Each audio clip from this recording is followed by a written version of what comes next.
하겠습니다.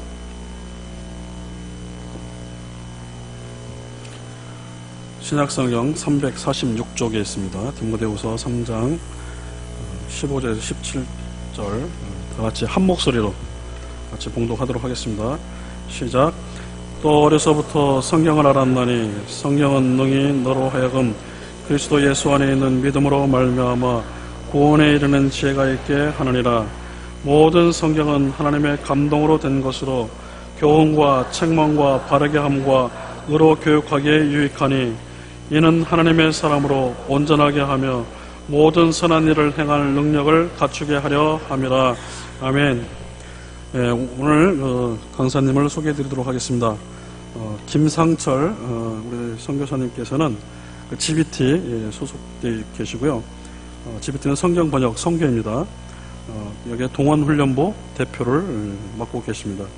그리고 GBT는 우리 신상도 선교사님이 여기에 또 소속해 계십니다. 아마 신상도 선교사님이 무슨 일을 하시는지 오늘 김상철 선교사님을 통해서 또 GBT가 어떤 일을 또 하는지 오늘 많은 이해와 또 은혜를 받으시기를 바랍니다. 우리 강사님 나오실 때 오른손을 드시고 할렐루야로 화답해 드리겠습니다. 할렐루야.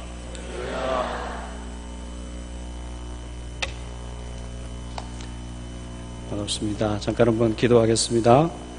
하나님 아버지, 이 한 시간 하나님 말씀을 펴고 저희가 함께 하나님 말씀의 뜻이 어떠한가 하여 살필 때에 우리 마음에 하나님의 사랑과 하나님의 마음과 하나님의 뜻이 온전히 전달되어서 아직도 하나님 없음으로 말미암아 고통하며 아파하며 눈물 흘리며 괴로워하는 수많은 영혼들을 향하여 기도하며 또 우리의 삶을 드리며 주의 주신 것을 나누어 섬기는 저희가 되도록 하나님 역사하여 주십시오. 읽었던 말씀처럼 하나님의 말씀이 하나님의 감동으로 되었다 하였사오니 전하는 자와 듣는 모든 성도들이 하나님의 감동으로 하나님 말씀을 깨닫도록 역사하여 주시기를 간절히 빕니다. 함께 하시는 하나님을 온전히 의뢰하며 예수님의 이름으로 기도합니다. 아멘. 평안하신지요? 반갑습니다. 제가 이 동네에 산지가 한 2년쯤 됐는데요. 혹시 지나가다가 다음부터 아는 얼굴이면 제가 인사를 못하더라도 양해해 주시면 좋겠습니다. 가끔씩 계룡산에 올라가서 사방팔방 돌아보는 시간도 있고, 오리동 초등학교에 가서 운동도 할 때도 있고, 근데 교회에는 한 번도 제가 가보지를 못했어요. 지나가면서 새로운 목사님 청빙하는 과정, 또 현수막 걸려있는 것도 보기도 하고 그렇게 했었는데요. 제가 아는 정도는 이 정도입니다. 더 많이 알지 못합니다. 제가 왜 이 말씀을 드리냐면 사람들이 뭔가 이렇게 이야기를 할 때 알고 하는 이야기와 모르고 하는 이야기는 받는 사람들의 마음이 많이 다른 것 같아요. 그렇죠? 제가 우리 성도님들의 삶의 정황을 조금 더 잘 알고 있다고 한다면 제가 여기서 단에 써서 메시지를 전할 때 그 성도님은 아마 두 마음이 있지 않을까 싶습니다.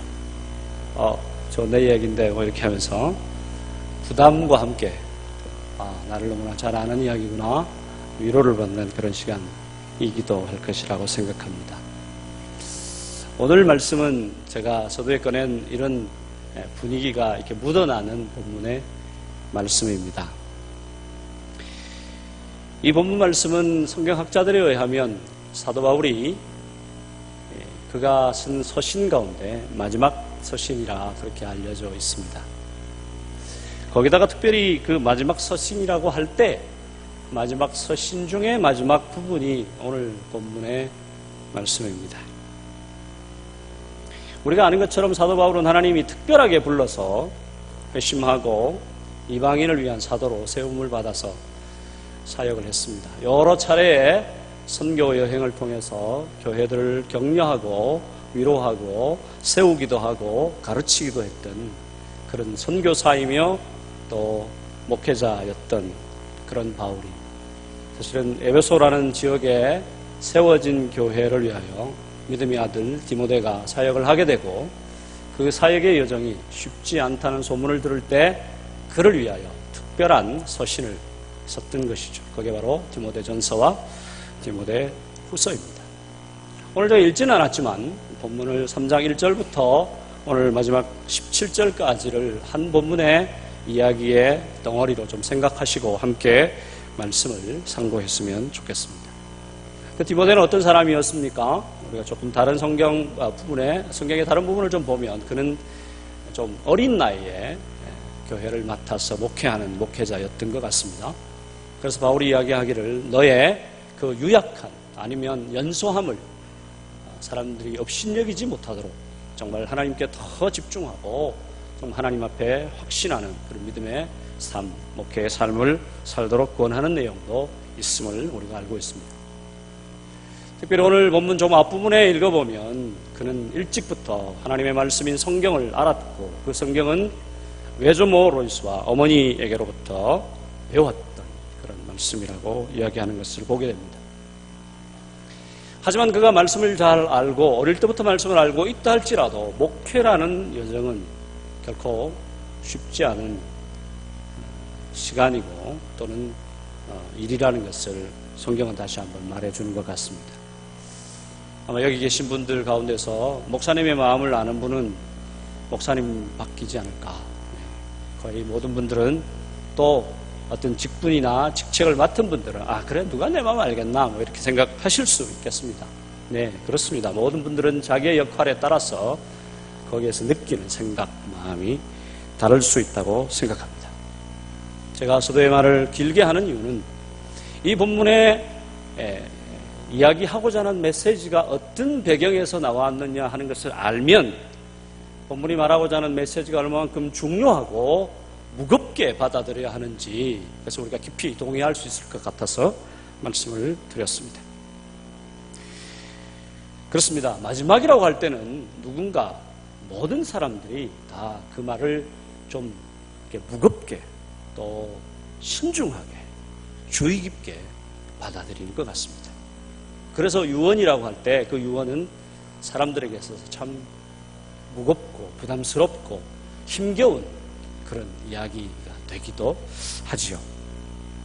그런 측면에서 오늘 본문은 사실 사도 바울이 디모데에게 거의 유언같이 주는 말씀이라고 해도 과언이 아닐 것입니다. 우리가 잘 알고 있는 것처럼 마태복음 28장 18절에서 20절의 말씀은 주님이 이 땅에 계실 때 거의 마지막에 하셨던 말씀이라서 우리는 그것을 Great Commission이라고 해서 대위임령, 예수님께서 우리에게 맡기신 가장 큰 명령 이렇게 받아들이고 있죠.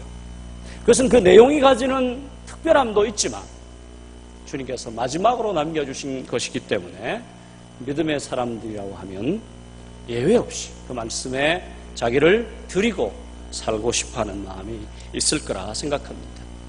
하늘과 땅의 모든 권세를 내게 주셨으니 너희는 가서 모든 민족으로 제자를 삼아 아버지와 아들과 성령의 이름으로 세례를 주고 내가 너희에게 분부한 모든 것을 가르쳐 지키게 하라. 볼지어다 내가 세상 끝날까지 너희와 항상 함께 있으리라. 그 말씀이지요. 마찬가지로 오늘 본문에서 사도 바울은 믿음의 아들 디모데에게 목회하는 그에게 사실 마지막이라고 할 때는 하고 싶은 이야기가 참 많을 텐데 결론적으로 말해서 성경을 배우고 성경에 따라 삶을 살라고 명확하게 이야기하는 것을 보게 됩니다. 3장 1절부터 말씀을 조금 더 나누어서 보면 사도 바울은 디모데에게 성경을 따라 살고 성경 안에 계속 배우는 것 가운데 너의 직무를 잘 감당했으면 좋겠다라고 하는 이야기를 그저 툭 꺼낸 것이 아니라 그 이야기가 나오게 되는 여러 까닭들을 좀 이렇게 세 덩어리로 나눠서 이야기하는 것을 우리가 볼 수 있습니다. 먼저 1절을 말씀에 읽어보면 너는 이것을 알라 이렇게 본문이 시작하는 것을 봅니다. 알아야 할 게 참 많죠. 우리가 살다 보면 그렇지 않습니까? 신앙생활을 하다 보면 신앙에 관해서 알아야 되는 것도 있지만 직장생활을 하면 직장에서 알아야 되는 것도 있고 개인적으로 삶을 살아갈 때 알아야 하는 것도 참 많습니다. 집에 들어가실 때 집 문을 여는 자동문의 키 번호부터 시작해서 가끔씩 어디 가서 적어야 되는 자동차 번호 그런 것도 알아야 되고 어디 가서 돌아오실 때 우리 집에 가는 지하철 7호선은 어느 역이더라? 뭐 그런 것도 아셔야 되잖아요. 그렇죠? 그것은 사실은 일상에서 살아가는 데 있어서 알아야 하는 내용입니다. 그러나 믿음의 삶을 사는 데는 그런 일상의 삶의 지식뿐만 아니라 더 깊은 부분을 우리가 알아야 하는 것이죠. 특별히 신앙생활을 한다는 우리에게 있어서 알아야 하는 것은 사람들이 생각하는 그런 지식들, 그 범주를 넘어서서 한꺼풀 들어가서 그 이면의 속사를 가운데서 정말 흐르는 중심적인 가치, 중요하게 여기는 것, 그런 것들을 우리가 알아야 한다고 성경은 말하고 있습니다. 말씀을 한번 보시겠습니까? 3장 1절의 말씀에 너는 이것을 알라. 말세에 고통하는 때가 이르러 사람들이 자기를 사랑하며 돈을 사랑하며 자랑하며 교만하며 비방하며 부모를 거역하며 감사하지 아니하며 거룩하지 아니하며 네, 계속해서 그런 이야기를 하고 있습니다. 그래서 4절까지 말씀을 읽어보면 결국 우리가 사는 시대 사실은 2000년 전에 기록한 말씀이지만 우리가 사는 시대와 너무 흡사하거나 아니면 너무 정확한 이야기를 하고 있다고 공감하실 것 같습니다. 사랑하는 성도 여러분, 우리 가운데 혹시 뭐 농사를 짓는 분은 안 계시겠죠? 서울시 구로구 오류동에 사시는데 혹시 모르겠습니다. 저 경산 아래쪽에 자그마한 텃밭에다가 씨앗을 심고 농사를 짓는 분이 계실지 모르지만 저는 촌사람입니다. 더 그냥 툭 이야기를 하면 촌놈이죠. 아주 골짝골짝에서 골짝 중에 골짝에서 태어나서 어느 날 고향에 갔더니 고향에 세우는 팻말이 오지 이렇게 써 있었습니다. 선교지에서 가르치는 오지가 아니고 대한민국에도 그런 오지가 있다고 제가 그때 보아서 알았습니다. 농사를 짓는 사람들이라면 지금은 무엇을 해야 하는 때일까요? 과거의 경험이 있으신 분들은 논농사는 지금 물대고 그리고 거기에 있는 잡초 뽑고 그리고 피를 좀 고르고 그렇게 하면서 논농사해야 되는 때지요. 혹시 가게를 하고 계신 분 있습니까? 업종이 어떤 형태이든지 간에 예를 들면 제가 경험했던 슈퍼마켓에서 일을 한다 아니면 가게를 연다 그러면 지금쯤 슈퍼마켓에서는 어떤 과일을 내놓아야 할까요? 요즘 모든 게 다 비닐하우스가 잘 돼 있어서 뭐 사시사철 가릴 것 없이 과일을 먹을 수 있다고 하지만 그럼에도 불구하고 지금은 수박이 제철입니다. 그렇죠? 근데 언제 무슨 물건을 어떻게 내어놓아야 할 때를 잘 알지 못하면 장사는 말아먹기 딱 좋습니다. 그렇죠? 장사할 의도가 없거나 장사를 정말 못하거나 그런 사람일 것입니다. 그렇습니다. 일상의 삶을 사는데 우리가 생존을 위하여 아니면 돈을 버는데도 때를 잘 아는 것이 중요합니다. 근데 바울은 오늘 믿음의 아들 디모데에게 세상 살아가는 많은 사람들의 삶을 보면서 때를 좀 잘 알아라. 그런 때의 특징이 뭐냐? 그 때의 특징이 고통하고 있다. 이런 이야기를 하고 있는 것을 보게 됩니다. 사랑하는 성도 여러분, 우리의 삶에 있어서 정말 말씀대로 살고 말씀대로 행하고 말씀 안에서 자라가기를 원한다고 한다면 기본적으로 우리가 살아가는 이 시대, 우리가 살아가는 이 시대의 사람들, 이 사람들이 쫓고 있는 마음과 세계와 가치관과 특징을 좀 알아야 할 것입니다.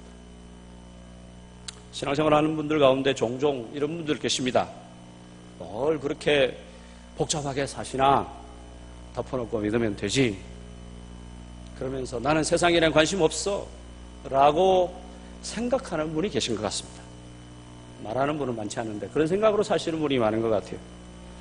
그래서 뉴스를 보거나 신문을 보거나 그런 것들이 조금은 좀 하찮거나 아니면 너무 세속적으로 관심 솟는 일쯤으로 생각하는 것 같습니다. 정말 그럴까요? 성경이 우리가 그렇게 가르치고 있습니까? 그렇지 않습니다. 로마서의 말씀을 읽어봐도 오늘 본문의 말씀을 보아도 너희는 이 세대를 본받지 말고라고 하신 로마서의 말씀처럼 오늘도 본문에는 말하기를 너희가 이 때를 알아야 한다고 말씀하고 있습니다. 주님도 때를 알아야 한다고 말씀하셨습니다. 그 때가 가르치는 구체적인 내용이 뭘까요? 우리가 살아가는 이 시대의 조류, 흐름, 어려운 말로 뭐 철학, 사조, 문화 이런 이야기이겠죠. 알아야 하는 것입니다. 세상 사람들이 어떻게 살까요? 왜 살까요? 무엇하며 살까요? 그들의 시간을 어떻게 쓸까요? 왜 그렇게 시간을 쓸까요? 거기는 중심에 그 사람들이 중요하게 여기는 가치가 있기 때문에 그렇습니다. 그 모든 것들이 오늘 성경 본문에서 이야기하는 내용 가운데서 예외적인 것이 거의 없다는 것을 우리는 공감할 것입니다. 어떻게 삽니까? 자기를 사랑하는 것입니다. 돈을 사랑하는 것입니다. 자만하고 교만하고 높고 마음이 높아서 사람들을 쉽게 무시하고 그렇게 살아가는 시대가 우리의 시대입니다. 2000년 전에 바울이 말했던 그 시대만이 아니라 우리의 시대입니다. 더 이야기할 수 있습니다. 로마서 1장에서 이야기하는 내용, 갈라디아서 5장에서 이야기하는 내용, 마태복음 24장에서 이야기하는 내용, 이런 많은 성경의 내용들을 인용하면서 제가 더 말씀드릴 수 있습니다. 그러나 왜 그것을 알아야 하는 것입니까? 우리가 살아가는 그 시대를 왜 알아야 하는 것입니까? 이런 말이 있습니다. 아는 것이 힘이다. 사랑하는 성도 여러분, 우리는 인생입니다. 그렇죠? 즉 그 말은 우리는 모든 것을 다 알 수 있거나 모든 것을 다 행할 수 있는 하나님이 아니란 말입니다. 때로 우리가 몰라서 저지를 수 있는 끔찍한 일들 있습니다. 몰라서 경험할 수 있는 큰 고통 있습니다.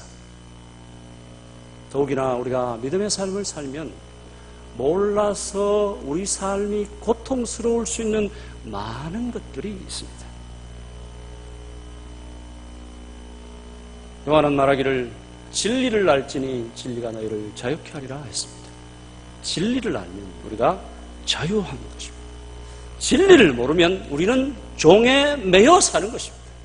그렇습니다. 우리가 이 때를 알아야 하는 이유는 이 때에 살아가는 사람들의 삶을 보면서 혹 내가 그들과 같아져서 고통스럽게 살기를 원치 않기 때문에 하나님은 우리에게 사도를 통하여서 때를 알도록 말하고 있습니다.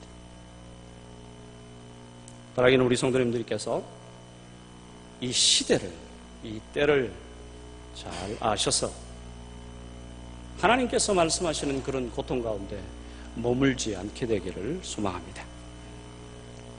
말씀 계속해서 그 고통하는 사람들의 조류와 흐름에서 너희가 계속해서 같이 놀아나거나 그 분위기에 젖어 사는 것이 아니라 성경은 말하기를 그곳에서 돌아서라 5절에 말하는 것을 보게 됩니다. 사랑하는 성도들, 우리 삶의 신앙생활에 혹시 어렵다고 생각하시는 부분이 있습니까? 신앙생활은 너무 힘들어, 괴로워, 정말 어렵고 어려워, 지루해 이런 생각 혹시 드십니까? 네, 그러실 수 있습니다. 삶을 살면 결혼하고 난 뒤에 좋은 시절이 있다가 건태로운 시절이 있는 것처럼 우리 신앙이 그럴 수도 있겠죠. 그러나 혹시 신앙생활에 대해서 잘못 정의를 내리고 있기 때문에 신앙생활에 힘든 것은 아닌지 한번 생각해 보면 좋겠습니다. 저는 좀 단순하게 말씀드리고 싶습니다. 믿음의 삶이란 무엇인가? 그것은 다르게 사는 것이고 그것은 세상이 살아가는 삶의 길에서 돌아서는 단순한 삶이다. 이렇게 좀 말씀드리고 싶습니다. 하나님 우리에게 뭐라고 말합니까?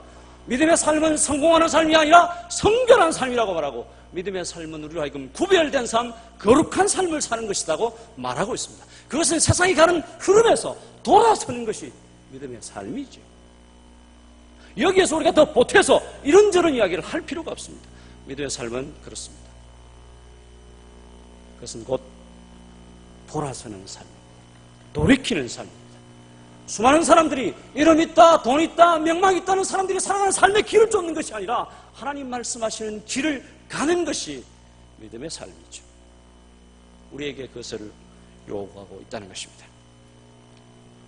세 번째는 사도 바울이 성경을 배우고 확신하는 삶을 사는 데 있어서 세 번째 이야기해 준 내용이 뭐냐면 14절에 너는 배우고 확신한 일에 거하라 하는 말씀입니다.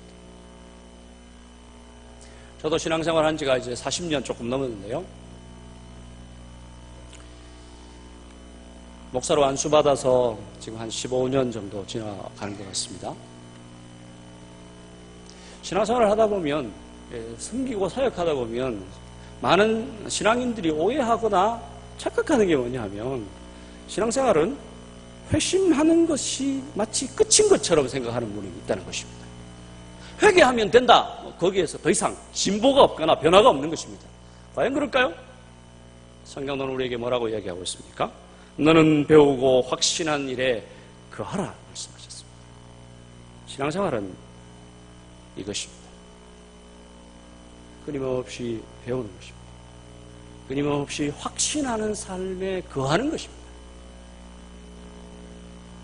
사랑하는 성도 여러분, 왜 바울이 믿음의 사람 디모데에게 너는 지식에 거하라, 많은 지식을 더 채워라 이렇게 말씀하지 않았을까요? 왜 이것을 확신하는 삶에 거하라고 말했을까요? 무엇을 배워야 하는 것입니까? 어디에서 배울 수 있습니까? 우리는 어떻게 해야 하는지 배울 수 있습니까? 그것을 오늘 바울은 성경에서 배울 수 있다고 말합니다. 성경을 배우고 성경대로 사는 삶을 통하여 지속적으로 확신하는 삶에 거하라고 말하는 것입니다. 우리가 뭔가를 배우려 하면 반드시 그분의 마음에는 겸손한 마음이 있어야 배울 수 있습니다. 그렇죠? 어린아이에게서라도 배우려고 하면 어린아이에게서 배울 것이 있다라는 마음을 가져야 배울 수 있습니다. 곧 그것은 상대방이나 내가 배워야 하는 어떤 것에 대하여 권위를 인정해야만 그것을 내가 받아들일 수 있다는 말이죠. 사랑하는 성도 여러분, 우리는 무엇을 배우는 것입니까? 사랑하는 성도들 앞에서 제가 이 강단에 서서 이야기하는 수많은 이야기가 돈 잘 버는 비결, 우리 동에 어디에 투자하면 떼돈 번다는 비결, 그런 이야기 하겠습니까? 그건 저한테 들으면 안 됩니다. 그러면 그 사람은 쫄딱 망합니다. 그렇죠? 마찬가지입니다. 하나님의 몸된 교회 공동체에 오셔서 계속해서 배워야 하는 것은 어떤 사람의 철학이나 어떤 사람의 이론이 아니라 우리 가운데 영원한 생명의 말씀인 하나님의 말씀을 배워야 하는 것입니다. 그 말씀이 우리의 삶에 살이 되고 피가 되고 습관이 되고 능력이 되도록 계속해서 거해야 하는 순종의 삶을 배워야 하는 것입니다. 그러하기 위해서 우리에게 반드시 필요한 게 뭡니까? 성경이 무엇인지, 성경의 권위가 무엇인지 우리 자신이 그 권위 앞에 그 권위를 높이며 우리가 그 권위 아래에 들어가야 하는 것입니다. 바울은 성경에 대해서 이렇게 말하고 있습니다. 성경은 예수 그리스도 안에 믿음으로 말미암아 구원에 이르게 하는 지혜가 있는 책이다 말하고 있습니다. 믿으십니까? 우리가 살아가는 이 시대, 2000년 전에 사도 바울이 말했던 그러한 현상과 다르지 않는 현상. 어제도 오늘도 텔레비전을 켜면 정치 뉴스 끝나고 난 다음에는 사회 뉴스 나는데 죽었다, 죽였다, 어떤 이야기, 수많은 이야기들. 네, 최근에 경상도에서 일어났던 골프장 어떤 여자분들을 살해한 그 사람이 잡혀서 다시 상황을 재현하는 현장에서 가족들이 그 살인범을 향해서 뭐라고 얘기했는지 들으셨습니까? 악마야! 그렇게 얘기했어요. 사랑스러운 우리가 사는 시대에 조금만 귀를 기울이면 이런 소리가 들리는 시대입니다. 그러나 그런 시대에 우리가 살아갈 진정한 대안은 바로 하나님이 우리에게 주신 말씀이 그 삶의 대안이 된다는 것을 신뢰하실 수 있기를 원합니다. 그 책을 보면, 그 책을 읽고 묵상하면 우리가 조금 전에 불러드렸던 찬송처럼 재미있게 듣던 그 성경의 말씀, 믿음으로 살았던 수많은 믿음의 선진들이 어떻게 살았다는 내용이 기록된 책이 우리로 하여금 구원에 이르게 하는 책입니다. 예수 그리스도로 말미암지 않고 하나님의 나라에 이를 수 있는 길이 없다는 유일한 구원의 길 예수 그리스도, 그분의 구원의 길을 우리가 말씀을 통하여 배울 수 있고 알게 되고 깨닫게 되는 책, 성경입니다. 뿐만 아니라 우리가 읽었던 본문에서 성경은 하나님이 저자라고 말하고 있습니다. 하나님이 기록자라고 말하고 있습니다. 사람이 실수가 많은 인생이 성경을 기록한 자가 아니라 하나님이 기록했다고 말하고 있습니다. 우리 시대에 흔들리고 있는 중요한 진리이죠. 사람들은 성경책이 여러 책들과 똑같은 줄 압니다. 그렇지 않습니다. 분명히 성경은 오늘도 우리에게 들려주기를 모든 성경은 하나님의 감동으로 된 것입니다. 사람들이 만들어낸 책이 아니에요. 그렇기 때문에 그 말씀을 듣는 모든 믿음의 사람들에게는 교훈과 책망과 바르게 함과 의로 교육하기에 유익한 책인 것입니다. 다른데 우리의 믿음의 신앙에 유익이 있는 것이 아니에요. 우리가 그것을 신뢰할 수 있어야 하는 것입니다. 그 권위 아래 우리 자신을 드릴 수 있어야 하는 것입니다. 그럴 때 우리는 확신하는 삶에 거할 수 있습니다. 그럴 때 우리는 계속해서 자라갈 수 있습니다. 우리의 삶에 선한 것이 무엇인지, 그리스도인으로 온전하게 사는 것이 무엇인지 계속해서 경험할 수 있는 것입니다.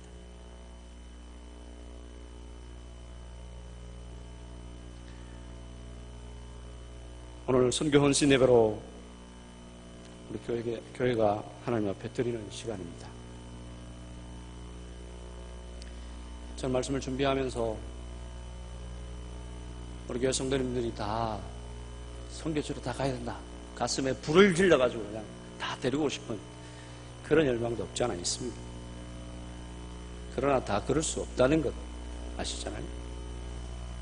근데 정말 우리가 선교한다는 게 뭘까 생각해보면 결국 하나님의 말씀을 잘 깨닫고 하나님 말씀에서 하나님이 들려주시는 그 사랑을 풍성히 경험하는 사람들이 선교한다는 것을 요즘은 조금 알 것 같아요. 선교하는 많은 경우를 볼 때 하나님 말씀 없이 하는 경우에 그 끝이 얼마만큼 우리로 하여금 힘들게 만드는지 보고 있기 때문에 결국 말씀이 무엇을 말하는지, 그 말씀에 하나님의 모습이 어떠한지를 아는 사람이 기도할 수 있고 하나님의 방법대로 선교할 수 있고 하나님의 뜻을 쫓아 선교한다는 것을 보기에 오늘 제가 이 말씀을 함께 나누었습니다. 저희 가족들은 할 수만 있다면 함께 매일 예배를 드리고 또 그렇게 하려고 합니다. 그러나 매일 예배를 드리지는 못합니다. 저희 집에 이제 두 아들이 녹음되는 것 같기도 한데 조심스럽습니다. 하나들은 삼수하고 하나들은 재수합니다. 뭔 자랑이라고 얘기를 하냐고요? 예, 사실은 공부를 하는 게 다 똑같지는 않는 것 같아요. 제 머리를 닮아서 머리가 좀 나쁜 것 같기도 하고. 그 아들 중에 하나들이 진로를 결정할 때 작년까지만 해도 딴 생각을 했는데 수능 시험을 치고 난 뒤에 제게 아빠 신학교로 가야 되겠다 뭐 이런 얘기를 하더라고요. 제가 어땠을 것 같아요? 기뻤을 것 같습니까? 선생님 표정이 조금 제가 해석이 잘 안 되는데 제 마음에 두 마음이 있었습니다. 한편 기쁘기도 했지만 한편 부담스럽기도 했습니다. 왜냐하면 목회자의 길이 어떤 길인지 제가 조금은 알기에 뭐 제가 그 뒤에 말은 하지 않겠습니다. 하여튼 그랬습니다. 그러면서 제가 다시 이 본문을 묵상하고 설교를 준비할 때에 제가 다시 믿음의 아들이고 육체적인 아들인 그 아들이 목회자의 길을 간다고 할 때 나는 아들에게 뭘 말해줄 수 있을까? 그런 생각했습니다. 사도 바울이 말해준 것 말고 더 명확하고 분명한 걸 말해줄 수 없다고 결론이 났습니다. 그렇습니다. 사랑하는 성도 여러분, 저는 사도 바울의 마음이 오늘 우리동 남부교회의 이 시간 하나님이 하시고 싶은 마음이라고 생각합니다. 선교 어떻게 할까요? 그것은 어떤 사업이 아닙니다. 어떤 일이 아니라 하나님의 마음을 잘 아는 사람이 순종하는 길이 선교입니다. 하나님 마음이 어디에 잘 드러나 있습니까? 성경입니다. 놀랍게도 성경을 읽으면 우리가 선교를 어떻게 해야 하는지에 대해서도 배우지만 하나님이 얼마나 나를 사랑하는지에 대해서도 깨닫게 됩니다.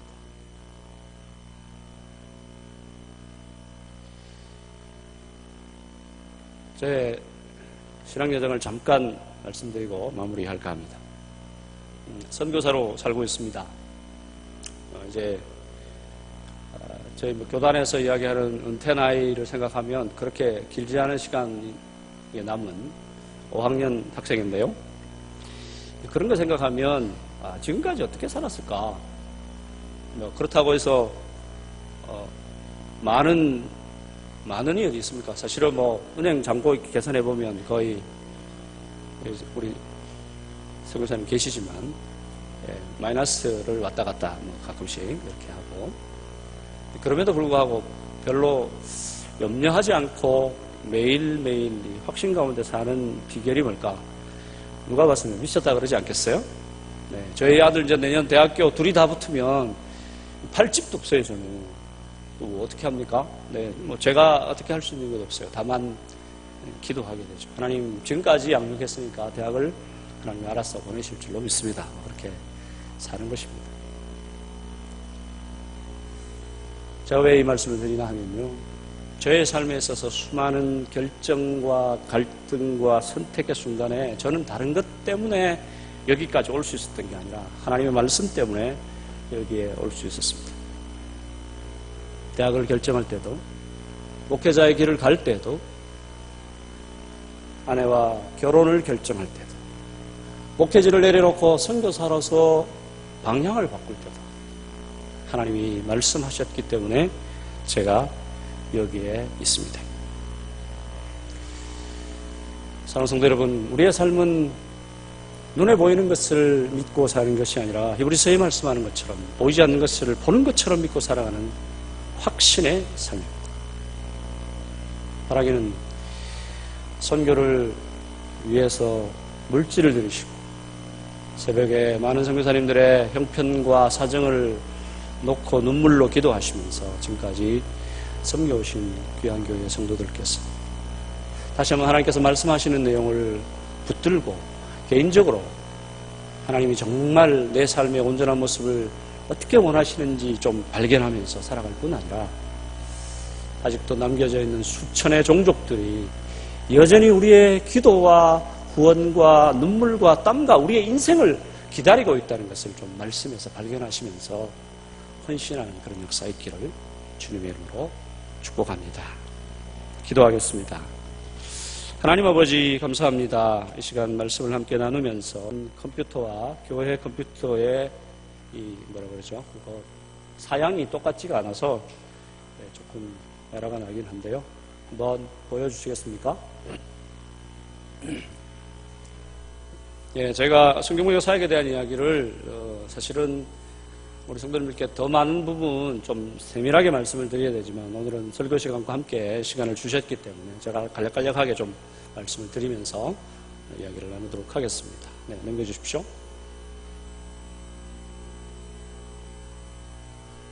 네, 영상을 보시면 우리 사역이 왜 어떻게 진행되는지 잠깐 보실 수 있을 것 같습니다. 함께 보시겠습니다.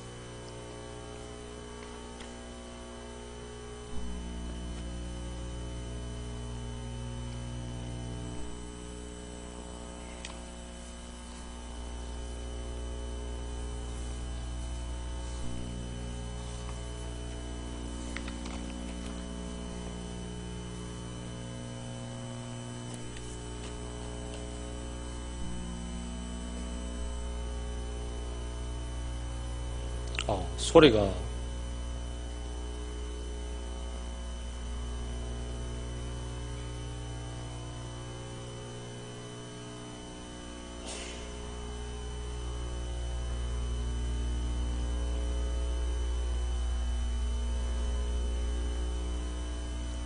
네.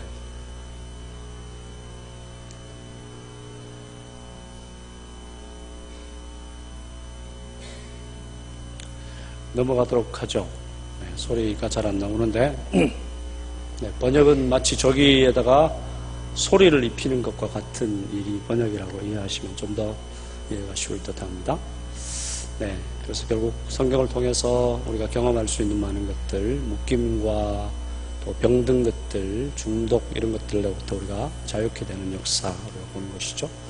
성경 번역은 바로 그 일을 위해서 감당하는 사역입니다. 네, 다음 PPT 보여주십시오. 그래서 저희 사역이 이런 비전을 가지고 시작이 된 그런 역사를 잠깐 한번 볼 텐데요. 그래서 계속 눌러주십시오. 넘겨주십시오. 저희 사역은 윌리엄 카머런 타운전트라는 분이 과테말라에 23살에 스페인어 성경을 팔러 갔다가 거기 가보니까 과테말라의 칵치켈이라는 부족의 한 인디언이 스페인어 성경을 팔고 있는 파푸아뉴기니 과테말라에 도착해 스페인어 성경을 팔고 있는 타운젠트에게 이렇게 말했어요. 당신의 하나님이 그렇게 위대하시다면 왜 우리말로 칵치켈 부족 말로는 말씀하지 않고 스페인어로만 계속 이야기하냐, 그렇게 물었어요. 맞는 말이죠. 정말 하나님이 위대하시다면 우리 성도님들에게 한글로 이렇게 말을 하는 것과 똑같이 모든 민족의 언어로 말을 해야 하는 것이죠. 그 이야기를 듣고 그때부터 이제 성경 번역 사역을 시작하게 되었습니다. 한번 넘겨주십시오. 네, 역사는 여기 기록되는 것처럼 1934년에 시작해서 미국에서 시작을 됐고요. 네, 그 다음 장면 넘겨주십시오. 네, 우리나라에는 1984년도에 훈련이 시작되고 85년도에 선교회가 발족되어서 사진에 보시는 것처럼 혹시 기억하시는 분이 계실지 모르지만 홍정일 목사님, 옥가는 목사님, 하영조 목사님 이런 분들이 시작을 해서 지금까지 33년여 시간을 달려왔습니다. 지금 저희 성경번역 선교회 안에는 225명 선교사가 사역을 하고 있고 한 40여 개국에서 많은 종족들을 섬기고 있습니다. 네, 넘겨주십시오. 그래서 여전히 성경번역 사역은 미완의 사역입니다.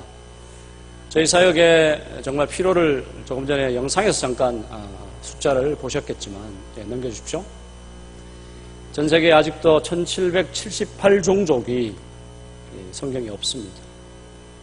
다음에 그 성경이 대륙별로 아시아에, 아프리카에, 또 남태평양에, 유럽에, 그리고 남북 아메리카에 이런 종족들이 성경이 한 구절도 없이 여전히 지나고 있다는 이야기를 우리가 듣습니다. 이런 일에 더 많은 사역자들이 필요로 하죠. 넘겨주십시오. 네. 그래서 사실 우리가 생각해 보면 우리는 성경을 집에 몇 권씩 가지고 있잖아요. 근데 성경 번역을 사역하였던 파푸아뉴기니의 한 선교사님께서 한 노인을 만났을 때 그 노인이 그렇게 물었습니다.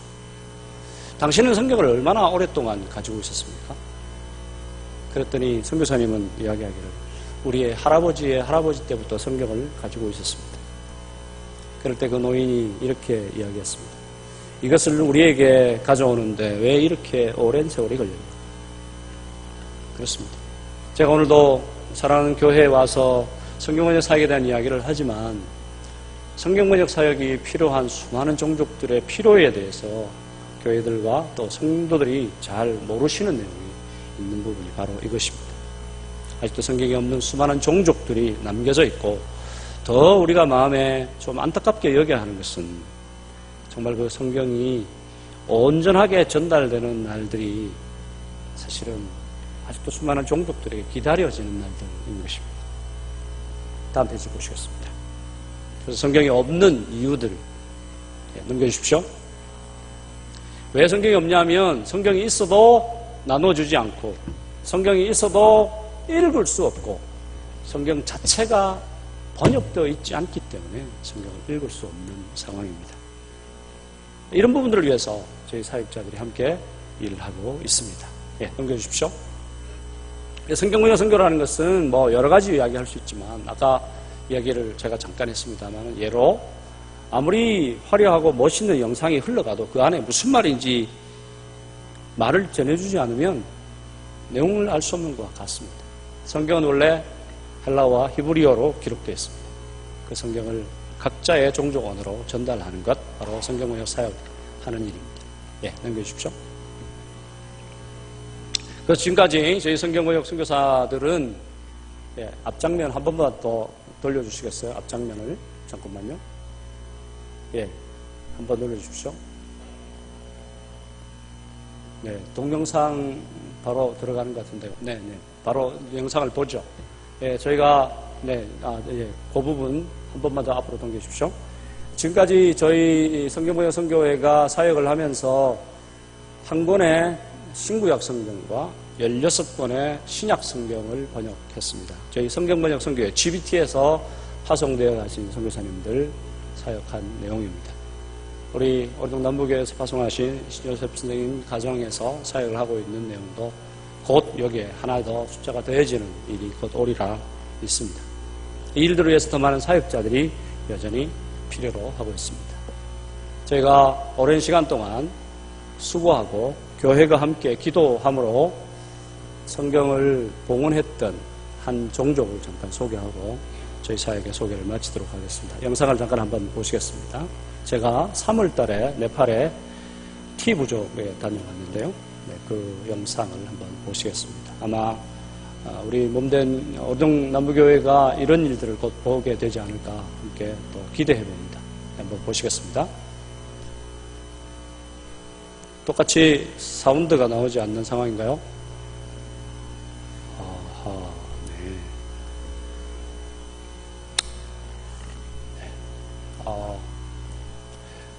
이 영상은 유튜브라고 하는 인터넷에 들어가시면 다 보실 수 있거든요. 근데 제가 오늘 특별히 좀 소개를 해드리려고 했는데 영상에 소리가 조금 보면서 제가 좀 설명할게요. 저희가 이 성서공회에서 이 책을 만들어서 부족이 선교사님께서 한 19년 가까이 헌신하셔서 신약 성경을 번역했어요. 그것도 신구약이 다가 아니고 신약 성경을 번역해서 저기 지금 비행장 바로 옆에 있는 정말 산지 산악 지역인데요. 저기에 성경을 배달해서 그곳에서 봉헌식을 저희가 함께 드리고 왔습니다. 정말 청길 낭떠러지 같은 그곳에 여전히 성경이 필요한 종족이 있다는 것 제가 경험했고 함께 그곳에서 기쁨을 나누었습니다. 여기에 나오는 종족들은 사람들이 아주 대단하게 여기는 그런 종족도 아닙니다만 선교사님은 일평생을 이곳에서 그들의 말로 성경을 전하면서 하나님이 사랑이시다 하는 이 소식 전해주기 위해서 애쓰시고 수고를 하셨습니다. 특별히 제가 좀 감동이 되었던 것은 이곳에서 평생을 사실은 선교 사역의 전부의 시간을 들였던 선교사님께서 그날에 이 봉헌식 지금 이제 나오시는 저분인데요. 이분은 현지인이시고 예배를 드리고 난 이후에 기뻐서 이제 춤을 이렇게 덩실덩실 추시는 걸 보면서 참 하나님이 주시는 특별한 은혜다 다시 한번 느꼈고 또 그런 일에 우리 교회의 기도와 또 물질과 사랑이 있었기에 가능하다는 것을 다시 한번 경험하는 그런 시간이었습니다. 그래서 우리 교회가 계속해서 또 선교사님을 위해서 기도해 주시고 함께 해주시기를 다시 한번 말씀을 드리고 당부를 드립니다. 지금 춤추고 계신 저분인데요. 왼쪽에 보이시죠? 춤이 조금 어설픕니다만 마음에서 나오는 그런 찬양 또 춤을 추고 계신 것 제가 봤습니다. 다시 한번 감사를 드리고요. 기회가 되면 조금 더 세밀하게 또 영상과 또 소리가 있는 그런 내용으로 또 섬기고 소개해 드릴 수 있을 거라 생각합니다. 감사합니다.